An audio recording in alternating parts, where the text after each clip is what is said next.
Assalomu alaykum, doktor, yaxshimisiz? Mana shu qornim ust sohasi juda kuchli og'riq beryapti-da. Sizda va sizning tanishlaringizda ham xuddi shunaqa holat bo'lgan bo'lishi mumkin. Bugun acute abdomen sindromi, ya'ni o'tkir qorin sindromi haqida gaplashamiz. Batafsil video davomida hammasi haqida ma'lumot olishingiz mumkin. Assalomu alaykum, Aorta kanalimiz kuzatuvchilari. Bugun biz sizga do'stim Abdujali bilan birgalikda acute abdomen sindromi, ya'ni o'tkir qorin sindromini tayyorlab kelganmiz mavzusini. Hozir birinchi bo'lib Abdujali keling.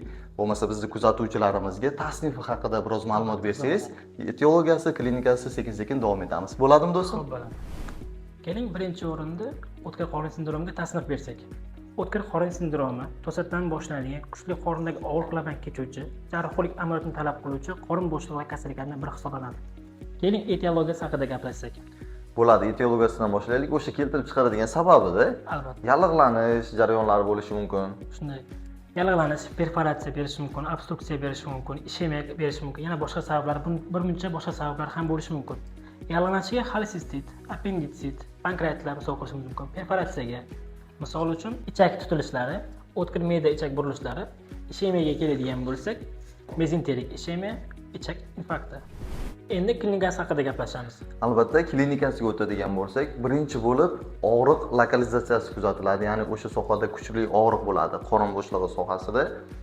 Asosan bu og'riq kuchliligidan nerv markazlariga bari impuls beriladi, shuni hisobiga ko'ngil aynish, qayt qilish bilan ham kechadi jarayon. Keyin qorinni qattiqlashishini sezishimiz mumkin, ya'ni palpatsiya jarayonida rigidity deymiz, ya'ni o'sha bosib ko'rganimizda, palpatsiya qilganimizda qorin qattiq taranglashganligi kuzatiladi. Bundan tashqari isitma bo'ladi. Baribir yallig'lanish jarayoni kechayotgani hisobiga isitma kuzatiladi, taxikardiya bo'ladi, yuraklarning tez urishi ham kuzatiladi. Va undan tashqari yana misol qilsak bo'ladi, buni bir-biridan ajratishimiz mumkin. Mana boshida aytib o'tdingiz, 12 barmoqli chegara kasalligi perforatsiya dedingiz, teshilishi va oshqozonnikini. Buni bir-biridan ham ajratishimiz mumkin. Ya'ni oshqozon bilan bog'lasak endi og'riq bo'lishini, ularda anamniz yig'ishimizga ham oson bo'ladi do'stim, chunki oshqozonda o'zida og'riq yig'adigan bo'lsa, bilasiz, o'sha ovqat yeganda og'riq kuzatiladi. Agar 12 barmoqli ichakda bo'ladigan bo'lsa, ovqat yemagan vaqtimizda qorin och holatida og'riq kuzatiladi. Bir-biridan ajratib olsak bo'ladi. Keyin perforatsiya deb o'tdilar, u teshilish jarayoni birdaniga bo'lmaydi.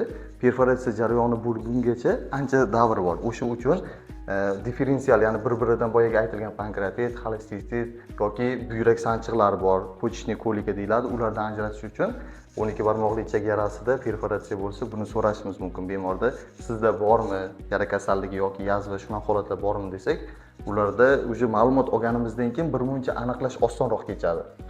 Endi bo'lmasa laborator tekshiruviga o'taylik. Laborator tekshiruvlarda diagnostikada nimalar qilinishini. Birinchi o'rinda baribir o'sha doimgidek leykositlar oshgan bo'ladi, so'yi oshgan bo'ladi.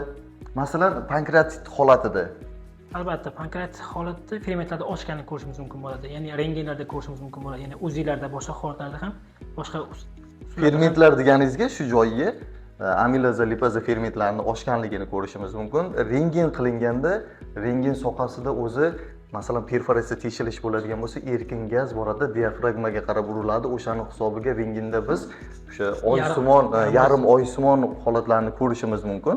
Buni ham ko'rsatib o'tamiz. Keyin yana bitta narsani aytib o'taylik, ektopik homiladorlik bor.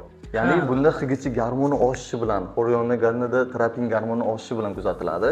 Siz aytganingizdek, bachadon tashqari homiladorlikda ham gipogastral sohada og'riq bo'ladi. Abdujalil videoni yuqorisida aytib o'tdingiz, o'tkir qorin sindromi. Buni doimiy ravishda aytaylik, o'sha pankreatit holati bo'ladigan bo'lsa, xolestistit holati bo'ladigan bo'lsa yoki 12 barmoqli chegara kasalliklarda bo'ladigan bo'lsa, shu holatda hali bizda aniq tashxis yo'q. O'sha holatda masalan appenditsitlar bo'lishi mumkin-ku, tashxisda aniq qo'ymagan holatimizda podvoпрос ravishda o'tkir qorin sindromi qo'yiladi va shundan keyin tekshiruvlar instrumental, laborator, ya'ni palpatsiya, perkussiyalardan keyin aniq bo'lgandan keyin, shundan so'ng biz yakuniy tashxisni qo'yishimiz mumkin bo'ladi. To'g'ri. Keyingi mavzuimiz nima bo'lishi haqida kuzatuvchilarga aytamizmi? Albatta, chunki sababi Instagramga, ijtimoiy tarmog'imizga qo'yganimizda siz aytdingiz, o't qopini qilaylik mavzusini dedingiz, men buyrak tosh kasalligini. O'shani qo'yganimizda anonim so'rovnomada asosan buyrak tosh kasalligi bizni kuzatuvchilarni qiziqtirar ekan. Shunday ekan, demak, keyingi mavzumiz buyrak tosh kasalligi bo'ladi. Bizni kuzatib borishda davom eting va har doimgi aytadigan so'zimiz, siz bizga ko'plab layklarni, kommentariyalarni qoldiring. Biz esa rivojlanishdan to'xtamaymiz. Rahmat hammaga.